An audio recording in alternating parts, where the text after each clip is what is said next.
tahun 2009 saya diundang debat Wahabi di Denpasar. Waktu itu acara debatnya di 15 titik. Cuma Wahabinya yang datang 2 titik aja, yang lain lari. Nah, salah satu titik itu waktu itu debat soal tahlil. Kita kalau ada orang mati kan baca tahlil, betul? Kata si Wahabi ini, tahlil yang dibaca orang aswaja itu haram. Baca tahlil haram. Saya tanya sama dia, siapa yang mengharamkan baca tahlil? Kata dia Al-Quran. Loh, ayat yang mana yang mengharamkan? Saya belajar tafsir Al-Quran pada kiai saya sampai hatam. Tidak ada penafsiran yang mengharamkan tahlil, apalagi ayatnya. Kata dia, ada. Mana? Ayat 2 surah Al-Mulk. Allazi khalaqal mauta wal hayata liyabluwakum ayyukum ahsanu amala. Dia yang menciptakan hidup dan mati. Dia yang menciptakan mati dan hidup untuk menguji kamu. Siapa di antara kamu yang paling bagus amalnya? Nah, kata si Wahabi ini, spirit dari ayat ini, kita ini bagus-bagusan amal. Amal yang bagus. Sedangkan orang yang tahlil, itu maunya banyak-banyak zikir. Itu tak bagus, makanya haram. Artinya apa? Al-Quran ini dipikir sendiri saudara. Mungkin dia juga tahunya dari terjemahan. Lalu saya bilang sama dia, sampeyan ini memahami ayat Al-Quran ini pakai pikiran sendiri. Dan logikanya gak nyambung. Mengapa gak nyambung? Spirit dari ayat ini, manusia ini bagus-bagusan amal. Diuji oleh Allah siapa yang paling bagus amalnya. Karena ujiannya siapa yang paling bagus amalnya, maka berarti bagaimana? Tentunya yang dilarang kebalikan bagus. Apa? Amal-amal yang jelek. Karena spiritnya bagus, maka yang dilarang yang tak bagus. Mestinya begitu. Loh, kalau zikir banyak itu gak masuk di sini. Mengapa? Karena banyak bukan kebalikannya bagus. Banyak itu kebalikannya sedikit. Sedangkan zikir itu semakin banyak semakin bagus. Dianjurkan, diperintahkan dalam Al-Quran. Ya ayyuhalladzina amanu dzkurullah dzikran katsira. Hai orang-orang yang beriman, berzikirlah kamu kepada Allah sebanyak-banyaknya. Berzikir malah sebanyak-banyaknya. Bukan sedikit-sedikit, yang paling sedikit paling bagus. Salah itu, yang paling banyak yang paling bagus. Saudara bilang zikir kalau banyak berarti tak bagus. Loh, itu justru yang melanggar Al-Quran. Wong Al-Quran nyuruh zikir paling banyak, kamu malah bilang gak bagus. Berarti ngomong kembali pada Al-Quran itu omong kosong. Gak bisa jawab dia.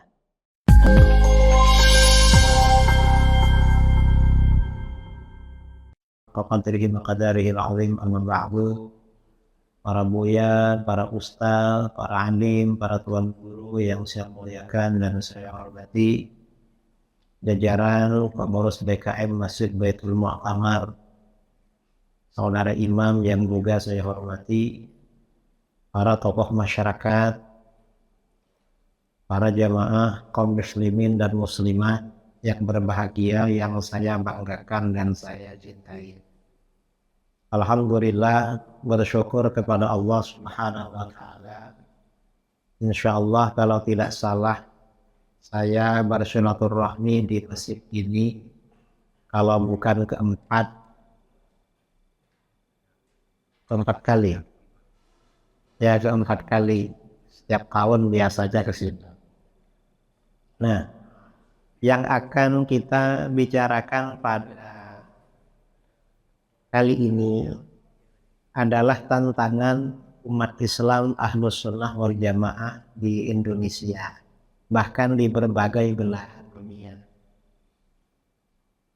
Kalau di Indonesia sekarang ini, tantangan Ahlus Sunnah, khususnya di Riau, itu dua. Apa? Yang pertama Salafi Wahabi. Itu tantangan pertama. Mengapa menjadi tantangan? Karena Salafi Wahabi ini memang lumayan heboh, khususnya di Riau. Sebenarnya mereka tidak banyak, cuma heboh aja. Kalau masyarakat umat Islam di Riau, Sumbar, Sumatera Utara, Jambi, Aceh, mayoritas Ahlus Sunnah wal Jamaah. Cuma mereka ini promosinya, pencitraannya di media massa luar biasa, di media sosial. Seakan-akan ramai, padahal ya tidak ramai. Minim. Dan dari kelompok mereka yang kembali ke Ahlus Sunnah itu banyak. Bahkan ustadz-ustadznya yang kembali ke Ahlus Sunnah banyak juga. Tapi bagaimanapun ini tantangan. Ini tantangan pertama. Nah, tantangan Salafi Wahabi pada kita ini apa? Perbedaannya Wahabi dengan kita yang Ahlus Sunnah wal Jamaah. Tantangan pertama. Mereka ini biasanya membangun propaganda kembali kepada Al-Quran dan Sunnah. Itu di mana-mana kembali pada Al-Quran dan Sunnah. Ini karena Al-Quran dan Sunnah ini propaganda mereka, maka apapun selalu dihubung-hubungkan dengan Al-Quran atau Sunnah. Sampai-sampai orang Wahabi ya kadang bikin apotek nanti dikasih judul apotek Sunnah. Lalu buka laundry Sunnah. Lalu jualan asli. Buka kopi nanti kopi Sunnah. Dikiranya pada masa sahabat sudah ada yang ngelengkong. Jadi apapun namanya Sunnah itu hanya propaganda. Dan mereka ketika berbicara tentang Al-Quran dan Sunnah ini perlu digugat. Mengapa perlu digugat? Al-Quran yang dimaksud kembali kepada Al-Quran itu kembali kepada beberapa ayat Al-Quran yang biasanya sudah mereka distorsi maknanya. Oleh Wahabi ini memang dirubah maknanya. Kok dirubah? Ini sesuai dengan sabda Rasulullah SAW. Hadis riwayat Ibnu Hibban dalam sahihnya dari Hudzaifah bin Al-Yaman radhiyallahu an, Rasulullah sallallahu alaihi wasallam bersabda, "Inna akhwafa ma akhaf inna ma akhwafu alaikum rajulun qara'a al-Qur'an." Sesungguhnya sesuatu yang aku khawatirkan pada kalian adalah seorang laki-laki yang baca Al-Quran. Baca Al-Quran ini bagus, dianjurkan, termasuk ibadah yang paling utama. Tapi ini kalau orang baca Quran oleh Rasulullah SAW dikhawatirkan. Rasulullah khawatir dengan laki-laki yang baca. Artinya apa? Berarti bahaya ini baca Quran. Artinya bacaan Qurannya bagus. Hatta idza ru'iyat bahjatuhu alaihi, hingga ketika orang itu kelihatan indah karena Al-Quran. Kok indah karena Al-Quran? Ya mungkin suaranya mirip imam kita tadi. Kalau menjadi imam sholat berdua. Kemudian juga ya enak suaranya. Orang tuh kalau suaranya merdu kan kelihatan indah. Wasara rid'an lil Islam, dan dia menjadi penolong Islam. Indah karena Al-Quran menjadi penolong Islam. Kok penolong Islam? Mungkin dia imam masjid, buka rumah-rumah tahfidz di mana-mana, buka Islamic Center, lembaga pendidikan, orang diajak belajar ke sana. Setelah begitu apa yang terjadi? Ghayyarahu ila ma sya'allah. Orang ini merubah Al-Quran, ajaran Al-Quran dirubah pada apa yang Allah kehendaki. Artinya Al-Quran diterangkan, ditafsirkan tidak sesuai dengan yang diturunkan oleh Allah dan dijelaskan oleh baginda Rasulullah SAW. Jadi Al-Quran dirubah maknanya. Fansalakha minhu wa nabadhahu wara'a dhahri. Lalu dia melepaskan dirinya dari Al-Quran. Al-Quran dia lempar, dia buang jauh-jauh ke belakang. Fasa'a ila jarihi bisayif, lalu dia menyerang tetangganya dengan pedang. Tetangganya dibantai, dibunuh, seperti yang dilakukan ISIS di Irak, di Syria. Itu kan orang Wahabi. Mengapa tetangganya dipedang? Waramahu bisyirki, dia tuduh tetangganya itu telah syirik. Mengapa dituduh syirik? Ajaran Al-Quran dia rubah. Ini Wahabi. Jadi Wahabi ini walaupun bilang kembali pada Al-Quran, tapi Al-Quran yang dirubah pada siapa itu. Sahabat bertanya, ayyuhuma awla bisyirki ya Nabi Allah, ar-rami amil marmi. Siapa dari keduanya yang lebih berhak dianggap syirik, hai Rasulullah? Yang menuduh syirik atau yang dituduh syirik? Rasulullah SAW menjawab, balir rami. Justru yang menuduh syirik yang lebih berhak dianggap atau divonis syirik. Nah, ini siapa kira-kira? Kriteria orang baca Al-Qurannya bagus, penolong Islam, indahkan Al-Quran, mensyirikkan orang, lalu mengkafirkan orang, lalu dia pakai. Mengapa merubah ajaran Al-Quran? Kira-kira yang paling cocok siapa? Ya Wahabi.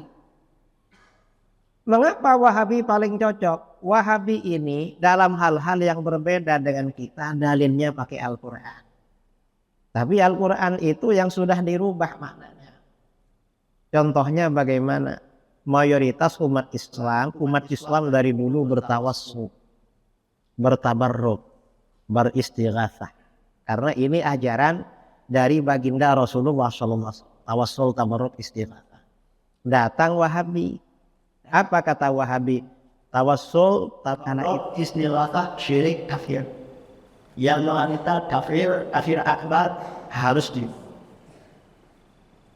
Jadi umat Islam tidak kafirnya. Ditanya mana dalilnya? Pakai Al-Quran. Orang Wahabi pakai Al-Quran. Dalilnya mana? Kata Wahabi, di dalam Al-Quran ketika orang-orang musyrik ditanya oleh Rasulullah, hai orang-orang musyrik, kenapa kamu menyembah batu, menyembah berhala-berhala itu? Apa jawaban orang musyrik? Orang musyrik menjawab, ma na'buduhum illa liyuqarribuna ilallahi zulfa. Kami tidak menyembah berhala-berhala itu, melainkan agar berhala-berhala itu mendekatkan kami kepada Allah sedekat-dekatnya. Nah, jadi orang musyrik menyembah berhala biar dekat dengan Allah. Sama dengan kamu yang bertawassul dengan nabi dan wali biar dekat dengan Allah. Gak ada bedanya. Ini kata orang Wahabi. Nah, ini artinya apa? Wahabi mendistorsi, mentahrif, merubah maksud Al-Quran. Kok merubah? Orang musyrik itu memang menyembah berhala. Makanya di dalam Al-Quran pakai redaksi ma na'buduhum illa liyuqarribuna ilallahi zulfa.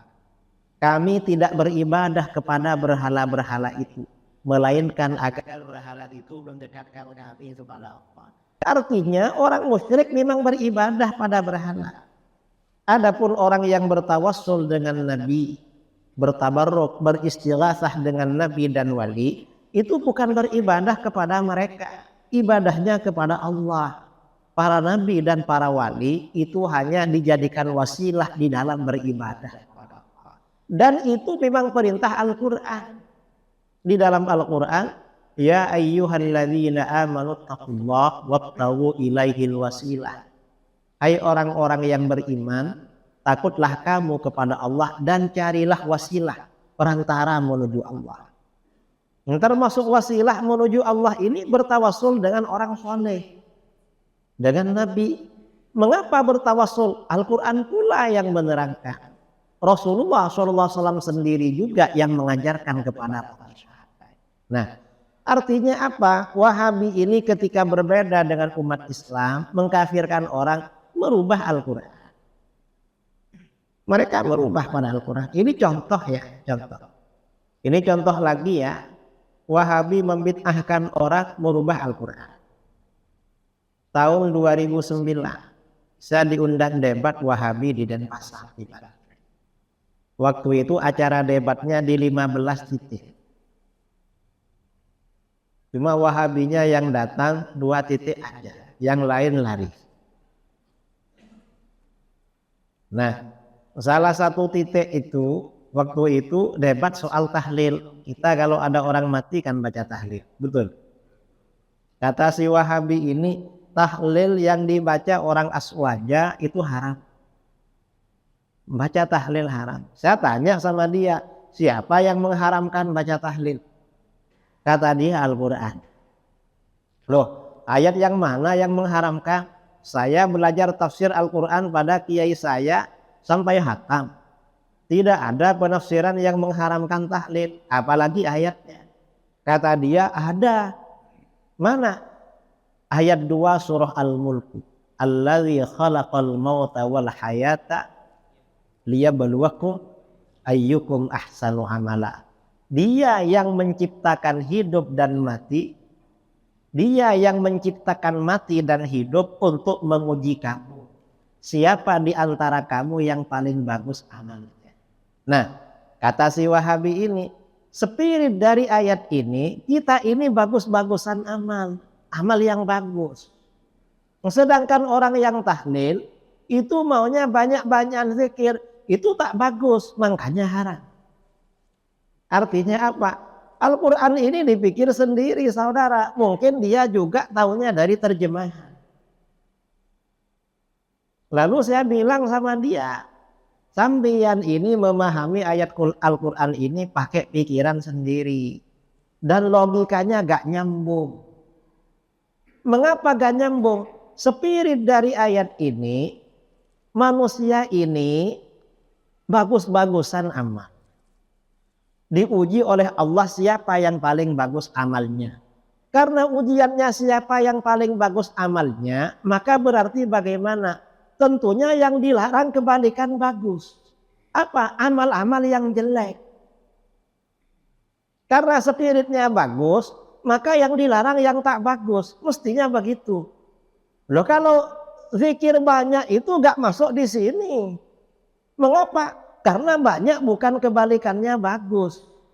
Banyak itu kebalikannya sedikit. Sedangkan zikir itu semakin banyak semakin bagus. Dianjurkan, diperintahkan dalam Al-Quran. Ya ayyuhalladzina amanu dzkurullah dzikran katsira. Hai orang-orang yang beriman, berzikirlah kamu kepada Allah sebanyak-banyaknya. Berzikir malah sebanyak-banyaknya. Bukan sedikit-sedikit, yang paling sedikit paling bagus. Salah itu, yang paling banyak yang paling bagus. Saudara bilang zikir kalau banyak berarti tak bagus. Loh, itu justru yang melanggar Al-Quran. Wong Al-Quran nyuruh zikir paling banyak, kamu malah bilang gak bagus. Berarti ngomong kembali pada Al-Quran itu omong kosong. Gak bisa jawab dia. Artinya apa? Wahabi itu merubah Al-Quran saudara. Ini beberapa kali. Setiap pakai dalil Al-Quran, Al-Quran itu dirubah. Mengapa dirubah? Mereka gak pernah mengaji tafsir. Gak pernah belajar tafsir. Ini masalahnya. Karenanya hati-hati dengan Wahabi. Dan ini bahayanya. Saya bulan Agustus undangan ke Sumbawa, Nusa Tenggara Barat. Ke Bima, Nusa Tenggara Barat. Saya sampaikan hadis tadi. Orang Wahabi yang merubah Al-Quran lalu mensyirikkan Quran. Karena disyirikkan dibunuh oleh dia pakai pedang. Kiai di sana sebelum saya ceramah menyampaikan sambutan. Kata beliau, Kiai kami ini Ahlus Sunnah. Karena Ahlus Sunnah setiap malam Jumat kami baca maulid. Ya Nabi salam alaika. Pakai rebana. Terus karena kami baca maulid tiap malam Jumat, tetangga sebelah ini anti maulid. Mensyirikan maulid. Alhamdulillah tiap malam Jumat kami dapat hadiah kiriman batu bata melayang.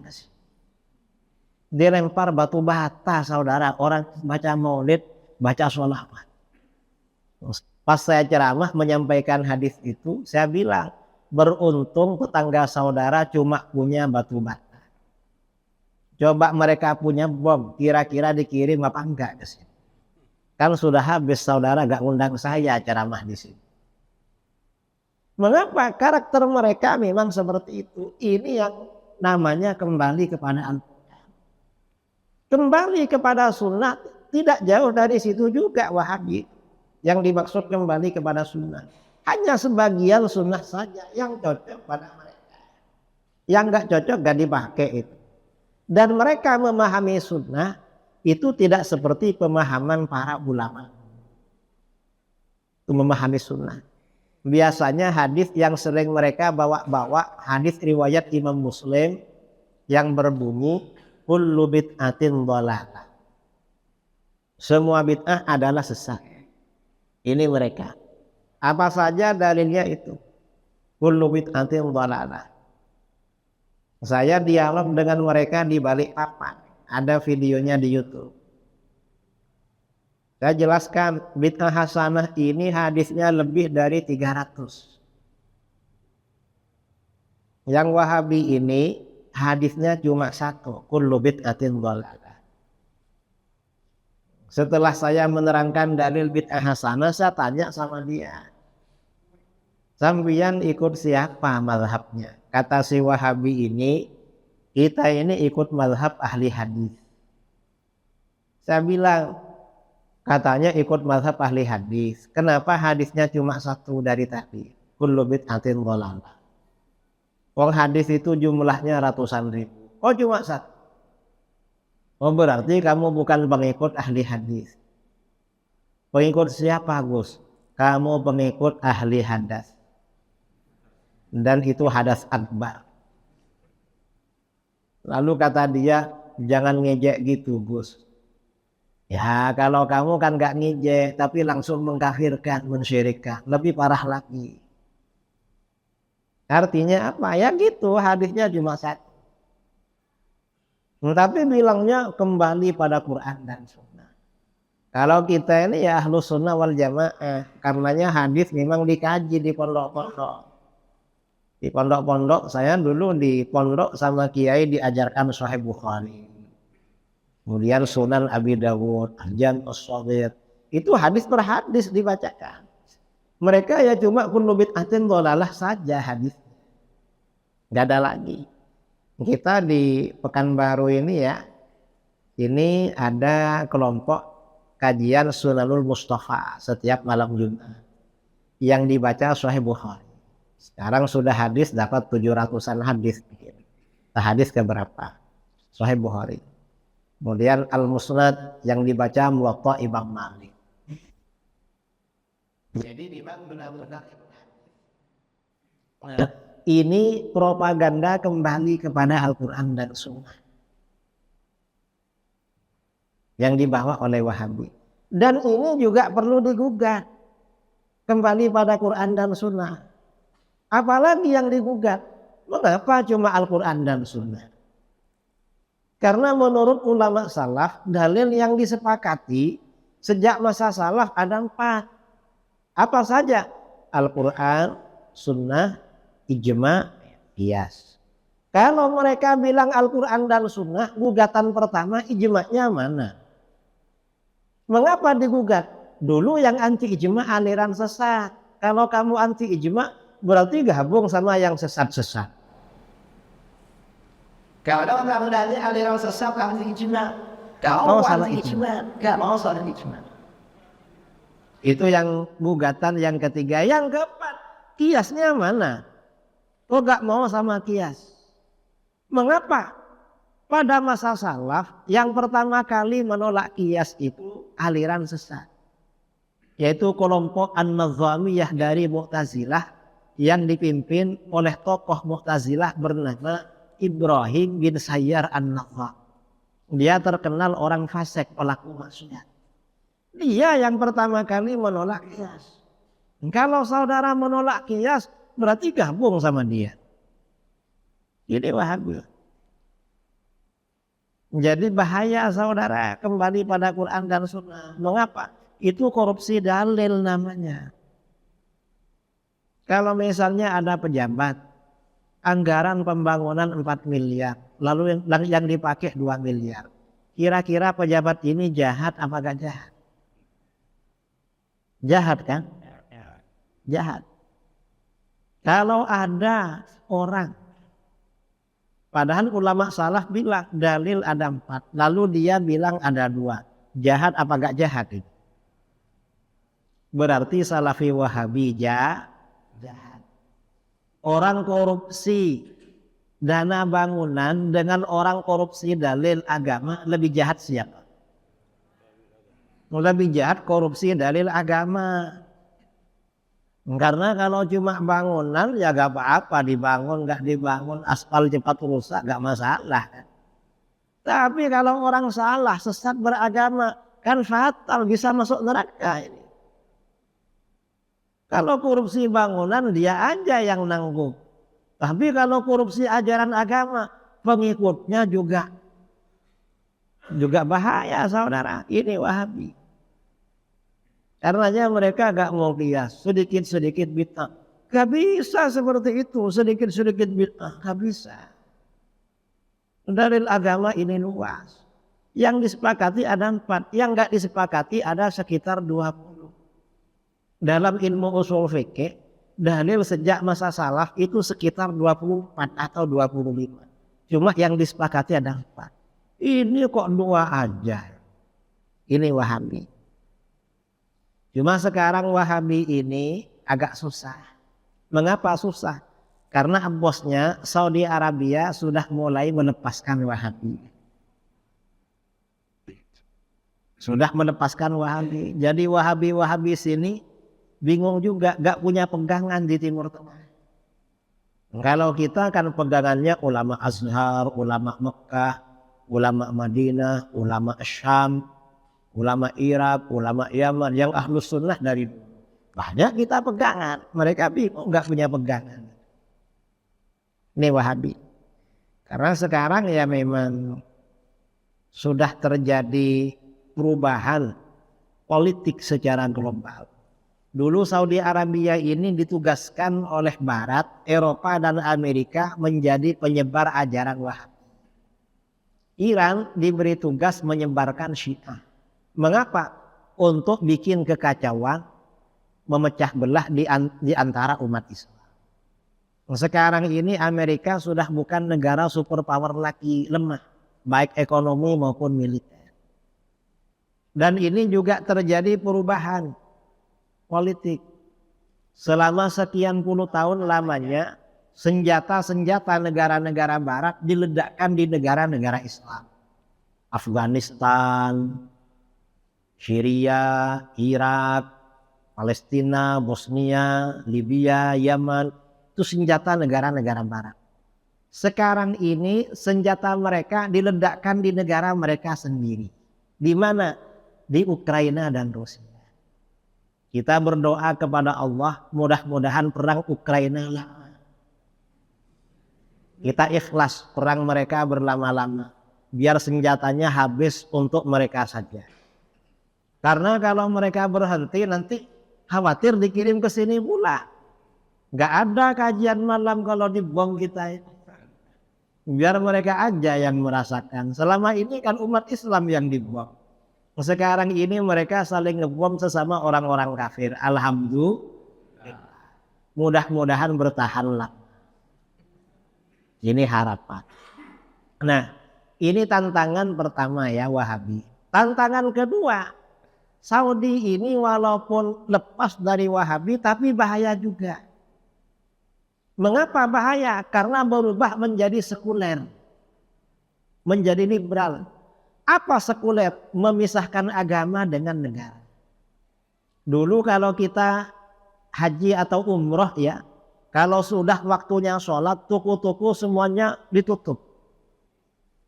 Karena ada, kalau di sini Satpol PP, kalau di sana namanya Hayatul Amri bil Ma'ruf wan Nahyi 'anil Munkar. Petugas amar ma'ruf nahi munkar. Itu mencari kemana-mana orang yang gak ke masjid. Sekarang ini Satpol amal ma'ruf nahi munkar sudah gak ada. Diganti dengan Hayatul Tarfih, lembaga hiburan. Jadi gak apa-apa sekarang gak ke masjid waktu azan itu sekarang. Malah di Saudi ini sudah dibuka, sudah berapa 5 tahunan ya sudah mengundang artis Hollywood, bahkan mengundang LGBT, kemudian sudah mengadakan hari raya Halloween. Halloween itu yang macak seperti hantu, seperti setan. Sampai-sampai orang-orang mu'alaf dari Amerika banyak yang menangis. Kata mereka, loh kami ini kan masuk Islam meninggalkan ajaran gitu. Lah kok orang Arab sekarang yang jadi Halloween? Wong kami ikut mereka, kok mereka yang jadi setan sekarang? Ini bingung saudara. Dan ini tantangan dakwah Islam tambah berat. Kita misalnya ceramah harus nutup aurat. Kalau pakai cadar lebih bagus lagi. Batasnya aurat untuk perempuan seluruh anggota badan kecuali wajah dan telapak tangan. Akhirnya orang sini pergi umrah atau haji, jalan-jalan ke Riyadh atau jalan-jalan ke Dammam atau kemana di Arab Saudi. Ternyata di sana orang perempuan dah pakai kerudung, sudah tidak pakai kerudung. Bingung dia, loh kata Pak Ustadz di Pekanbaru rambut itu aurat, di sini kok dibuka. Jangan-jangan Pak Ustadz yang salah. Ini bahaya saudara, karenanya tantangan. Dan di akhir zaman seperti sekarang ini, di dalam hadis ya, ini fenomena tantangan kita. Ada hadis ya. Hadis riwayat Imam At-Tabrani dalam Al-Awsat. Dari Anas bin Malik radhiyallahu an, Rasulullah sallallahu alaihi wasallam bersabda, ini fenomena Saudi dan sini. Seluruh dunia. Apa? Rasulullah bersabda, "Idza stahallat ummati sittan fa alaihimud daman." Apabila umatku telah menghalalkan 6 perkara, maka kerusakan ditimpakan pada mereka, kehancuran ditimpakan pada mereka. Kalau 6 perkara ini dihalalkan oleh umatku. Kita pikir kira-kira terjadi apa enggak di negeri kita? 6 perkara. Apa? Yang pertama, idza wahara fihi muttala'un. Apabila telah muncul, telah nampak, telah merebak di antara mereka saling laknat melaknat, saling memaki-maki. Betul. Dan ini sekarang orang saling memaki-maki di YouTube, di TV. Dan saling memaki-maki ini muncul setelah munculnya paham Wahabi di Indonesia dan Syiah. Saling mensyirikkan, mengkafirkan. Kemudian ya setelah terjadi perubahan sistem politik. Ini sebentar lagi ya, tahun 2024. Ini kan ada musim politik. Ini biasanya kadang saling menjelek-jelekkan. Sampai-sampai 5-4 tahun yang lalu ya, satu kelompok dibilang cebong, satunya dibilang apa? Hah? Kampret. Satunya kampret, satunya cebong. Entah yang akan datang ini apa namanya. Dan itu gak boleh saudara, gak boleh. Kita ini nanti siapapun yang kita pilih, tapi gak boleh memaki-maki yang lain. Kalau kita biasakan begitu, kita sendiri yang hancur. Umat Islam itu bersaudara, apapun dan siapapun pilihannya. Gak boleh saling membenci, gak boleh saling memaki-maki. Santai aja. Ya wis, kamu milih itu, saya tak milih ini aja.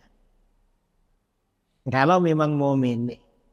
Saya sering ditanya, Pak Kiai pilih mana? Siapa yang mau dipilih? Belum ada. Saya gak ambil pusing itu. Dan kalau jadi juga gak ingat saya. Betul. Tak jadi ya gak masalah. Siapa saja wis. Gak peduli sama kita. Ini yang pertama ya. Yang pertama ini saling laknat melaknat. Itu gak boleh. Kita gak bisa seperti itu. Yang kedua ini wasyaribu al-khamrah. Yang kedua, mereka ini meminum khamr, minuman keras. Dan ini di Saudi Arabia. Di Saudi sudah ada kafe, sudah ada ya macam-macam lah seperti itu. Wasyaribu al-khamra. Kalau di negeri kita di Melayu ini sudah dulu yang namanya khamr. Betul. Kalau orang-orang kampung di Melayu di Riau, kalau pernikahan biasanya kan ada karaoke. Kalau malam-malam ada yang jualan khamr ya. Miras ada. Ya memang nggak dibilang halal, cuma kan peredarannya kayak barang halal kan. Dan lebih canggih lagi sekarang karena sudah berupa sabu-sabu, sudah berupa pil ya, macam-macam. Ini kehancuran. Ini tantangan bagi umat Islam. Bagaimana anak-anak kita tidak terpengaruh dengan itu, tidak terkontaminasi dengan perkembangan. Kemudian yang ketiga, ini juga yang menggejala di mana-mana. Wala bisu al-harir. Mereka memakai pakaian sutra. Maksudnya memakai sutra, sutra ini kan untuk perempuan, tapi laki-laki pakai. Cuma di sini mungkin nggak ada. Artinya orang-orang yang memakai yang bukan pakaian. Biasanya contoh ya, dulu kalau orang pakai kalung itu cowok apa cewek? Cewek. Sekarang umat Islam yang cowok pakai kalung ada apa enggak? Bukan ada, banyak. Kadang-kadang rajin ke masjid pakai kalung emas itu. Tapi bukan yang di sini ya. Ada. Kadang-kadang pakai anting pendek laki-laki. Di telinganya gak cukup, tambah lagi di bibirnya. Di bibirnya gak cukup, tambah di hidungnya. Gak cukup, kadang di lidahnya. Seperti setan-setanan. Artinya memakai yang bukan pakaian. Ini bahaya saudara, karena kehancuran bagi umat Islam. Ini yang ketiga. Yang keempat, mereka telah menjadikan bidu wanita. Apa bidu wanita? Penyanyi perempuan. Ini sudah lama ya, kalau penyanyi perempuan ya. Di alun-alun kalau ada konser atau ada momen perempuan nyanyi, atau di kampung-kampung kalau ada pernikahan karaokean perempuan yang nyanyi. Bahkan ini kadang-kadang penyanyi perempuan ini dikemas dalam bentuk yang agamis, padahal nggak boleh. Apa? Ya namanya penyanyi religi. Lagunya lagu sholawat ya. Yang menyanyi perempuan, tapi pendengarnya laki-laki yang banyak di depan, dan penyanyinya lumayan agak bagus. Ya, kalau laki-laki muda-muda kayak gini nonton, kan enggak kira merenungkan sholawatnya, pasti yang nyanyi juga itu. Iki sing nyanyi. Ya enggak boleh juga. Ini penyanyi religi sekarang. Ini merajalela di mana-mana di negeri kita. Yang disebut penyanyi religi Isya ya. Kemudian yang terakhir, yang kelima dan keenam dalam hadis ini, waqtafar rijal bir rijal wan nisa bin nisa. Laki-laki merasa cukup dengan laki-laki, perempuan merasa cukup dengan perempuan. Kalau yang laki-laki namanya gay, kalau sesama perempuan namanya lesbi, yang disingkat dengan LGBT. Dan ini merajalela. Dan Arab Saudi sudah mengundang LGBT. Pertunjukan di sana. Negeri kita ini sebentar lagi kedatangan tamu dari Inggris. Musik apa namanya? Godplay ya. Yang katanya mempromosikan LGBT. Dan ini lebih parah lagi saudara. Kata Menko Polhukam Pak Mahfud MD, KUHP 2026 akan melegalkan LGBT. LGBT itu barang halal di negeri kita. Ini kalau benar-benar terjadi ya dalam hadis ini kehancuran ditimpakan pada mereka. Mengapa seperti itu? Ya mungkin tekanan. Atau ya mungkin orang-orang yang punya kebijakan membuat KUHP dapat kenikmatan dari barat. Atau gimana? Ini harus ditentang ini karena nggak sesuai dengan ajaran agama. Karena LGBT dilarang oleh semua agama. Parah itu. Ini tantangan negeri kita. Dan satu-satunya cara agar generasi ke depan ini selamat, gak terpengaruh dengan berbagai ini ya, kerusakan-kerusakan yang sangat berbahaya. Anak-anak kita sejak usia remaja SMP dimasukkan pondok pesantren. Insya Allah kalau masuk pondok itu selamat saudara. Ini Buya Zulhendri Rais bangun pondok di mana? Trimbau Panjang, kemudian di Palas, was itu apa namanya, Nurul Azhar, kemudian pondok-pondok yang lama seperti Babus Salam dan pondok-pondok yang lain. Itu agar generasi ke depan itu selamat. Nah, saya kira ini karena ini sudah waktu Isya, kita off. Nanti selesai sholat Isya, kita lanjut dengan sesi tanya jawab. Kurang lebihnya mohon maaf. Assalamualaikum warahmatullahi wabarakatuh.